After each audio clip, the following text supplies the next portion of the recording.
Vuga ko kurya ari fondasiyo y'ibiryo tubona mu isi. Ibyo tubona byose mu isi uriye neza tegereza ibyiza muri wowe, ubwo bivuze neza ngo umuntu akwiriye kurya atari kwirya. Ils ajoutent des années à la vie et de la vie aux années.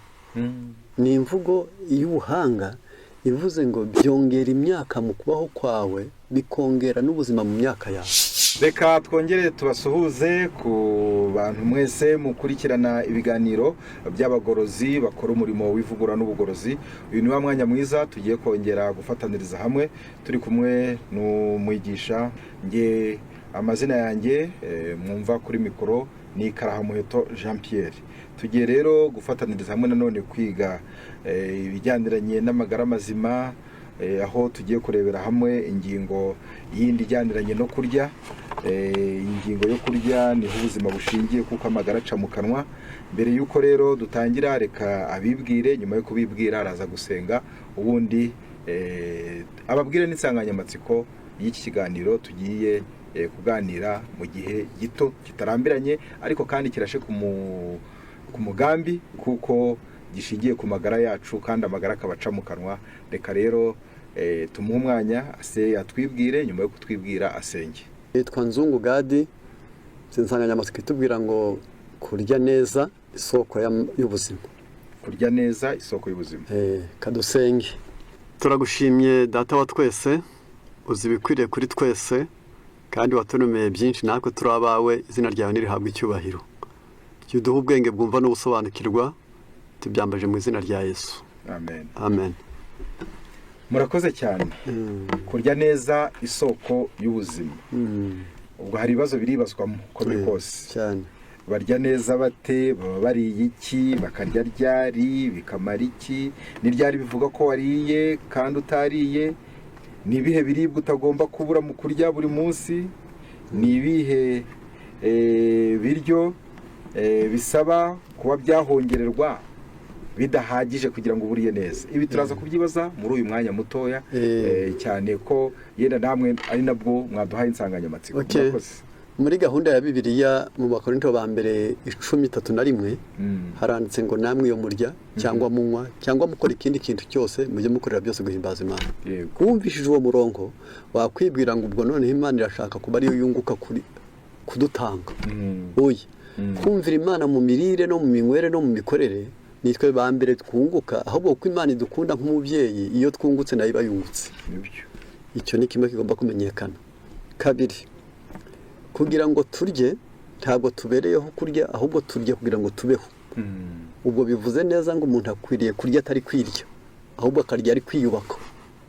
Nuvuga ngo iyo uriye nabi indyo mbi kugaruka, ubwo nibyo nise kurya ukwirya. Ariko iyo uriye neza indyo yawe ikuramo umusaruro w'ubuzima bwiza, ubwenge bwiza, imbaraga zihagije, yarangiza bigaragara neza ko kurya kwawe ntabwo kwari ukuryoherwa, ahubwo kwari ukwishyiramo imiganda y'ubuzima. Noneho niyo mpamvu muri Zaburi 104 aho dushobora kuvuga ko kurya ari fondasiyo y'ibiryo tubona mu isi. Ibyo tubona byose mu isi uriye neza tegereza ibyiza muri wowe, kuko mu gitabo cyitwa Abakurambere n'Abahanuzi paje 549 mu kigo kivuga ngo Samson haravuga ngo abantu bake nibo basobanukiwe neza ko ibyo barya ari mu bakomora ibintu bine, ngo amagara mazima, imico myiza, kubingira akamaro mu isi n'umurage mwiza w'iteka ryose. Kurya ntabwo bapfa kurya gusa, ahubwo barya bazanabisaruramo. Mbese uko umuntu afata imbuto akayitera mu murima ari nziza agasarura neza, iyo umurimo ari mwiza, ni nako umuntu afata ibyo kurya byiza abishyira mu buzima agasaruramo imico myiza, ubuzima bwiza, kubingira akamaro, ndetse no kuzasoza neza kubaho kwe. Noneho turita ku bintu bikurikira bakoresheje muri iki gitabo cyitwa la nutrition et votre santé cyangwa se la nutrition et santé, page yacu ya 8 banditse ngo iyo bita les 4 facteurs clés pour comprendre l'importance de la nutrition. Ni baravuze ngo ni ibintu bine nk'imfunguzo zo kumva neza akamaro k'imirire. Ibintu bine by'imfunguzo mu kumva neza akamaro k'imirire. Ni uvuga ngo abantu bakwiriye kurya, ariko n'izo mfunguzo zose bazifite. Izo mfunguzo ari ngo une alimentation adéquate, ibyo kurya byoroheje, une alimentation insuffisante ni ukurya indyo idahagije, des aliments inadéquats ni ibyo kurya bidakwiriye cyangwa se bitujuje ibyangombwa, excès alimentaire no gukabya mu mirire, niho bamara kubera ko ari byiza hasigara tuti ngo nzahaguruka ku meza bari kumpirika. Noneho ku bw'ibyo nicyo gituma izi ngingo uko ari enye zigomba kumenyekana. Kuri iyi ngingo ya mbere, une alimentation adéquate constitue à tout âge le fondement d'une bonne santé. Kurya ibyo kurya byiza uko ibihe bihaye ibindi ni rwo rufatiro rw'amagara mazima. Uko ibihe bihaye ibindi kurya neza ni rwo rufatiro rw'amagara mazima. Un bon régime alimentaire dès la vie prénatale pendant l'enfance et le reste de l'existence ajoute des années à la vie et de la vie aux années. Uyu muntu ari kwandika uyu bitame twamaze kureba nyiri gitabo wanditse aya magambo witwa Dr Clemency Michel, we yaranditse ku ipaji ya 8 niwe utubwiye ngo imirire myiza utari wavuka, ubwo nuvuga ngo nyoko yari ibyiza, nyoko yari yagutwite. Icyo ni kimwe bita prenatal, ni mbere yo kuvuka. None imirire myiza bavuze ngo pendant l'enfance, igihe wari uri gitambambuga ari umwana. Gatatu, de le reste de l'existence, n'ubundi buzima bwawe bwose, ibyo nyoko yari yagutwite, ibyo yaguhaye uri umwana, n'ibyo wariye mu buzima bwawe, n'ibyo wariye mu buzima bwawe bwose, baravuze ngo ils ajoutent des années à la vie et de la vie aux années. Ni imvugo y'ubuhanga ivuze ngo byongera imyaka mu kubaho kwawe, bikongera n'ubuzima mu myaka yawe. Ubwo bivuze ngo ni ugukura ufite ubuzima ukarinda usaza ukibufite. Ubwo iyo niyo kamaro k'imirire myiza, iyo wagutwite, iyo wariye ukiri umwana, niyo wariye mu buzima. Ku ngingo ya kabiri, une alimentation insuffisante ni igihe wariye indyo ariko itujuje ibyangombwa, indyo ikennye, indyo idahagije. Ntayo bavuze ngo indyo ikennye cyangwa idahagije, ntabwo aba ari uko bavuze ngo wavuye ku meza udahaze, ahubwo wageze ku meza n'ibishaka bibe byuzuye unabihasige, ariko utujuje ibikenewe n'umubiri. Ubwo baravuze ngo dira la vie prénatale et qui persiste dira l'enfance résulte à une croissance inadéquate d'incapacité de longue durée. Iyo umuntu yari indyo idahagije, cyane cyane nyina kimutwite cyangwa mu butambambuga, bikomeza kubyara igikuriro kidashyitse no kutarama. Abantu benshi cyane bibwira ko umuntu ataramye bivuze ngo egari gupfa. Hari abantu bakenyuka ingingo, noneho ukabona afite imyaka myiza 50 ariko ntakireba, afite imyaka myiza 40 ariko ntacyumva. Buryo ubwo yarakenyutse aho ngaho. Hari aho ngaho afite imyaka 60 amenyo yashizemo. Biri aho ngaho gusa ibyo nabyo byose ni ingaruka y'imirire mibi, akaba bigaragara ko umuntu yakenyutse kandi bigaragara utagiye mu gituro. Une alimentation insuffisante à tout âge conduit à la déficience génératrice de maladies qui affectent la résistance aux infections, les plus diverses et aussi sérieuses que la tuberculose et la malaria. Imirire ikennye nk'iyo ngiyo mu bihe byose by'ubuzima ituma abantu bakunda kuba abanyantege nke, bikazabyara indwara z'ubumuga, bikazatuma indwara z'ibyuririzi zigushobora zinyuranye, ndetse nk'igituntu na malaria ukabyorohera. Ibyo ni indyo idahagije. Ubwo ni rwa rufunguzo rwa kabiri. Ku rufunguzo rwa gatatu, des aliments inadéquats, n'ubundi bivuzwe ngo sous forme d'excès. Noneho ni ukurya indyo idahagije ariko atari uburyo bwo gukoresha nabi yihagije. Vuga ngo indyo ikennye, umuntu baramubwira bati ibishyimbo, amashaza, byose bagatondeka, yarangiza kuzuza ameza, noneho yarangiza yamara kubihuriza muri we, agasa n'abantu bari kuryama ku buriri batabukwiyeho. Umubiri ukananirwa kubyakira byose. Ni koko birahari, ariko ntabwo byashobora kurangiza akazi kabyo, kuko habaho icyo bita excès de quantité na mauvaise combinaison. Noneho yarangiza wariye byinshi kandi bitemera guhuzwa. Ubwo kuri wowe ntabwo wishwe n'inzara, nta nubwo wishwe n'ubukene bw'ibyo kurya, ahubwo wishwe no kurya ibyiza ariko mu buryo bw'agakabyo. Ubwo nabwo wariye indyo idashyitse.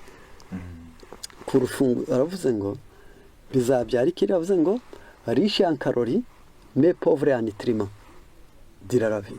Ukarya ibyo kurya bikunda kuryoherera byongera ubushyuhe ariko bikennye mu ntungamubiri mu buzima bwawe bwose, dira la vie prénatale et pendant l'enfance cyane cyane iyo bigufashe iyo nyoko ari ubiriye agutwite kongera ukabiguha wavutse uri gitambambuga prépare le terrain pour l'éclosion de maladies dégénératrices à l'âge adulte gutegura kuzagwara indwara zonona umaze kuba mukuru nyoko wariye nabi agutwite bikugiraho ingaruka wakuze noneho ku rufunguzo rwa kane les excès alimentaires uyu muntu yibanze ku byo kurya biryoherera gusa nakabiswi nakabombo naka fromage niki byose ariko yibagirwa ko hariho ibindi byubaka umubiri iyi ngingo ya kane rero les excès alimentaires ni ukurya agakabyo cyangwa se kurenza urugero source d'excès de calories de gras et de sucre d'aliments raffinés déficient en nutriments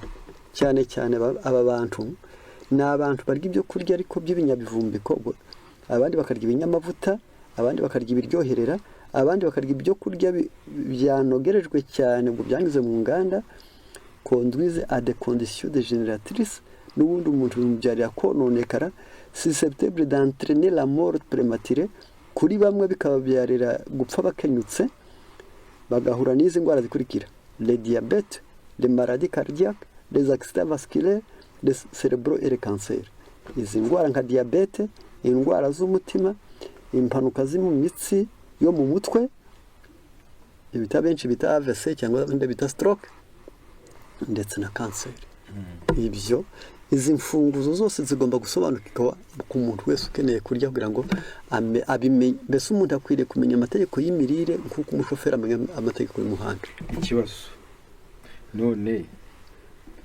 uwariye neza aba yariye ate kuko bizwi birakwiriye ko mu bwenge bw'umuntu haba hagezemo indyo yubaka umubiri ibutera imbaraga ibushyushya ibishyushya umubiri ibiwukoresha ibiwubeshaho n'ibiwuwoza ibiwoza ubwo harimo amazi ngo nibakubwira poroteyine ni ibyubaka nibakubwira ibitera imbaraga ubwo ni ibiryoherera nibakubwira ibiwushyushya ubwo ni amavuta nibakubwira ibiwukoresha ubwo ni imyunyungugu nibakubwira ibiwubesha ubwo ni amavitamine nibakubwira ibiwoza ubwo ni amazi bigahora kuri gahunda y'umuntu abizi simvuze kubivanga nubwo hariho bimwe byavangwa akaba ntangorane biteye ubwo bisobanuye ngo umuntu burya nubwo duteka tukabona turariye Imana niyo itabara kuko benshi bateka atazi ngo iki harimo iki tanze cyitegerezo wenda haraho navuga ngo ubwo umuntu yabariye uvuze ngo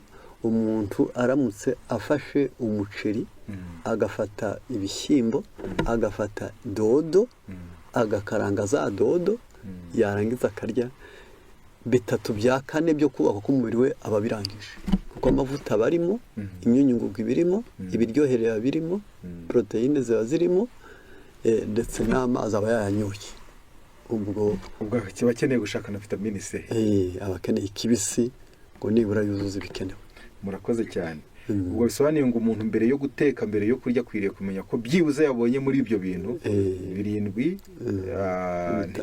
6 ko byibuze hari byabonetsemo yego murakoze none umuntu akwiriye kurya ryari ubusangwe muri gahunda yo kurya Bibiliya mu mubwiriza 10 umurongo wa 17 haranditse ngo wagihuguwe ubushyiriwe iyo ufite umwana w'imfura h'umwami kandi ibikomangoma byawe bikabibirya bikarya ku gihe gikwiriye kugira ngo bitagira isindwe kandi bigira amagara noneho icyo bishatse kuvuga ni iki mu mvugo navuga ngo zigoye kuri bamwe ni ukwibwira ko akwiriye kumanuka yabyuka akanywa amazi akiyuhagira akanywa amazi yarangiza nyuma y'iminota 40 ubwo ni ukuvuga ngo bishyira mu masaha moya kugenda ukazagera 3:00 kuba bifite akwiriye kuba ariye kuba bizi neza mu gitabo cyitwa Delice de Potager hatubwira ko iyo turiye buri gihe birenze 3:00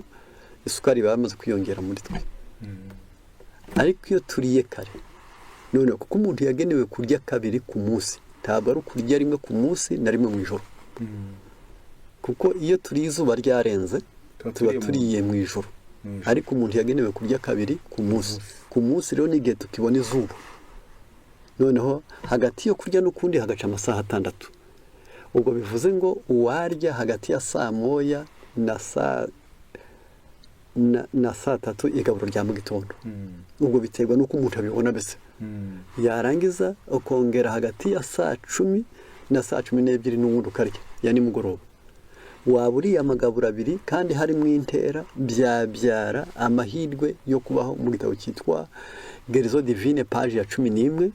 Hatubwira neza ko ariho umuntu agira amagufa akomeye, impyiko zigakora neza, yarangiza akagira kwibuka n'ubuhanga, kandi bikamukingira indwara zo guhorana ahangayitse mu bwenge, bigatuma adakunda gufatwa n'indwara z'umutima, iza kanseri na diyabete. Ntekereza ko iki kintu cyaba gikomeye ahari yenda gishobora kubona gukorwa n'abapansiyone n'abagwiza tunga mu Kirundi niko bajya bavuga, cyangwa se abafite amafaranga. Nimba ivuga gutyo ni ukugira ngo yenda mu bikosore, kuko urabona abantu babyuka kare bajya gushakisha, kandi bakataha saa 11, bakongera bakagerageza gushaka utwa nimugoroba, bikaba bifashe mu masaa 2. Benshi babirya bari kuryama. None ubuzima bw'ubucakara byashoboka bite muri iyi ambigiti meze ityo? Igishimishije kandi ni mpereye kuri icyo uvuze, nuko ahubwo babandi twibwira ko ari bo babishoboye, ari bo barya bakangutse, akabanza kureba televiziyo, yafunga saa 5 akabona akarya, kandi yabisize mu rugo. Ibyo kurya birahari, afite abakozi bo kubiteka, ahubwo ugasanga wa wundi ubyukira muri ubwo bucakara, ahubwo ajya agenda avuga ati nyabuna murabiteke kare, nta wakwirirwa atariye, ahubwo gutangira akazi yariye.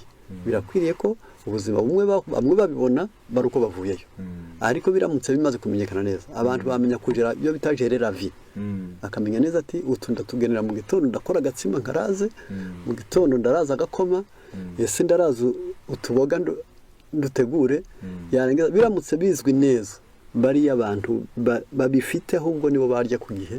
Yarangiza bari abacakara birazwi mu bitabo, baravuga ngo hariho abantu mu buzima bwabo barya ari uko bavuye gukora, ariko hariho abajya gukora babisize. Nibo benshi kandi abo nibo bafite n'ingaruka yo kubirya nabi. Ubwo inama yatangwa, inama nuko umuntu wese mu Faransa bakoresheje mu ijambo bita philosophie mu gitabo cyitwa Philosophie de la santé, baravuga ngo avant de prendre un voyage il faut ménager sa monture. Nujya gufata urugendo, uzabanze utegura amatandiko y'ifarashi yawe. Ni wowe rero imodoka babanza kuyikorera entretien, bakayaha essence, bakareba amapine uko afunze. N'umuntu akwiriye kumenya neza ko ubuzima bwe bw'amanywa umubyizi wawukesha kuba yagiye anyoye essence, kuba hari iki yashyize mu nda. Agomba kuba hari ikintu yashyize mu nda, kuko benshi mu kutagishyiramo ahubwo bibabyarira wa munaniro w'indengakamere, kwa kunanirwa akazi nyuma ya saa 6, kwa kumara kurya agasinzira, bya bibyimba byo mu mutwe, bitewe n'uko yariye umubiri yakoze umubiri ushonje. Ni ryari rero bivugwa ko wariye ariko kandi utariye? Ni ukuvuga ngo iyo turiye ibyo kurya ntitubanze kureba ko dufite poroteyine. Ndabona natanga ikitegererezo. Uwafata ni ikitegererezo. Uwafata ibirayi, agafata inyanya, agafata utundi tuboga, yarangiza bagateka bakamuha mu gitondo, yarangiza akarya, bakuzuza. Ndetse bya bindi ubona bageze muri restaurant kugira ngo ni imvange, bakabizana bagakubitaho. Bya birayi ni byiza, za nyanya ni nziza, za mboga ni nziza, ariko nta poroteyine irimo. Simvuze ko ari vide, ahubwo harimo nkeya, ku buryo imiganda yawe isaba kuba ku munsi hagati ya 52 n'igice kugeza kuri 60, kugira ngo ube ubonye poroteyine ihagije. Ubwo mu birayi ntabwo haba harimo nyinshi, no mu nyanya ntabwo haba harimo nyinshi, no muri dodo nta nyinshi irimo, ariko wowe urarya ugahaga. Birakwiriye rero ko umenya ngo mbese hagezemo n'ibishyimbo, ukavuga uti ariko se ubundi hagezemo n'amavuta, ese ubundi hari ikinyampeke cyagiyemo, mbese ugategura ukavuga ati ariko uwafata udushyimbo tworoshye hamwe na dodo, yarangiza agashyiramo n'akanyanya ko biryoshye, agafata n'ibirayi akabishyira wenda iruhande, ariko agategura n'agatsima k'amasaka cyangwa agategura agaceri, ko uyu muntu yaba ariye neza kandi atabanje kugikanta arangiye. Okay. Nibihe biribwa utagomba kubura mu kurya buri munsi? Buri munsi ibyo kurya ikinyampeke gikwiriye kutabura. Ibinyampeke, imboga zikwiriye kutabura. Imboga ntizibure, imbuto ntizikabure, n'ibinyamisogwe ntibikabure. Ni ukuvuga ngo ibinyampeke tuba tubiririye kugira ngo ubwonko bwacu buhore kuri gahunda. yego Imboga tukazirira kugira ngo inda zacu zikore neza. Ibishyimbo tukabirira cyangwa se ibinyamisogwe tukabirira kugira ngo umubiri wacu wiyubake. Amavuta kugira ngo duhore ku bushyuhe buhagije. Imbuto zitegurira kuba abanyamahoro kugira ngo mu bwenge bwacu tube turi kuri gahunda ituje, mbese tutiyenzwaho tudashotoreka. ni ibihe byo kurya by'uteka bikaba bisaba guhongererwa bikaba bidahagije? Ibyo ni ubwoko bw'imboga n'ibinyamizi. Yego mvuze ngo uriye ibijumba uba ukeneye kubihongerera, uriye umwumbati cyangwa ubugari bwabyo uba ugomba kubihongerera, uriye ibirayi uba ugomba kubihongerera. Ibyo bintu by'ibinyamizi biri mu bintu bitera imbaraga ariko bitubaka. Niyo mpamvu rero umuntu aba abikeneye akabihongerera. Ibishyimbo akabihongerera ibinyampeke, yarangiza kuko bihaga byonyine ubwabyo gusa byatuma bakubwira ngo ibyo bita indyo ikennye itera intekerezo zihora hasi. Mbese umuntu ntagwingire mu mpagarike gusa ahubwo no mu bwenge akagwingira. Tugana ku musozo, nihe nama yahabwa abantu kugira ngo babashe kurya neza, batunge amagara meza n'intekerezo nziza ndetse n'impagarike nziza? Nabanza mvuga ko muri cya gitabo twavuze cyanditswe n'uyu bise Nutrition et Santé, haranditse ngo les beaux aliments possèdent des vertus curatives qui aident à restaurer la santé et à corriger les effets délétères du régime alimentaire antérieurement inadéquat. Indyo nziza zifite imbaraga ikiza ikanafasha umuntu kuvugurura ubuzima bwari bwononekaye kandi igakosora hari harangirijwe n'ibyo kurya bibi wariye mbere. Tugomba kurya neza tugakira indwara, tukarya neza ubuzima bukivugurura, tukarya neza ahari haragoramye harakosheje bitewe n'imirire twagize mbere hagakosoka, utaribukaga no hakongera akibuka. Ibyo rero icyo kirafashije. Impamvu ngana ku kintu cyo gutekerezwaho, hari ingingo ntekerezaho, ni ijambo bakoresheje ngo la santé est un des meilleurs investissements possible dans la vie. Amagara mazima ni kimwe mu gishoro gishoboka kandi kiza mu buzima, qui ne réclame pas un grade de bourg en capital financier initial. Ntabwo bisaba ko umuntu abanza yawe umukire ngo agire igishoro kinini cyane cy'ubuzima. Aravuze ati et bien que ce bénéfice complet soit dans le futur, nubwo kurya neza ahanini cyane abantu benshi cyane babibona ahazaza, umusaruro mwiza babona ahazaza, ntabwo biza kukanya ukibirya.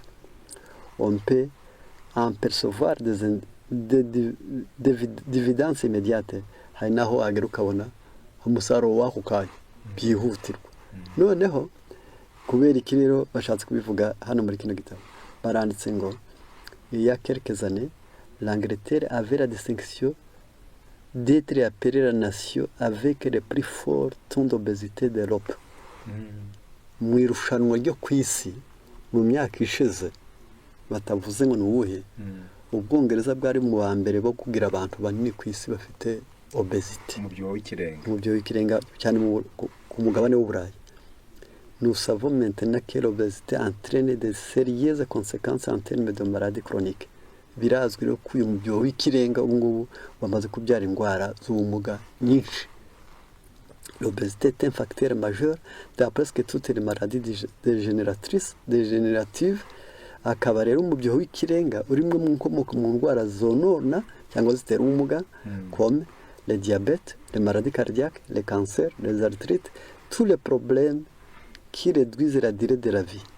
Akaba ari izo ndwara zonona zitera ubumuga, izo ni nka diyabete, ni indwara z'umutima, ni kanseri, ni indwara z'amagufa. Ibi byose n'ibindi bibazo byo mu buzima. Niyo mpamvu avuze ngo en même temps nous admirons tellement kurirwa njya kure cyane. Icyo nashaka kuvuga ngo ikibazo cy'umubyibuho cyabaye ikibazo, yarangiza des problèmes d'alimentation se voit partout. Ikibazo cy'imirire kiraboneka impande zose.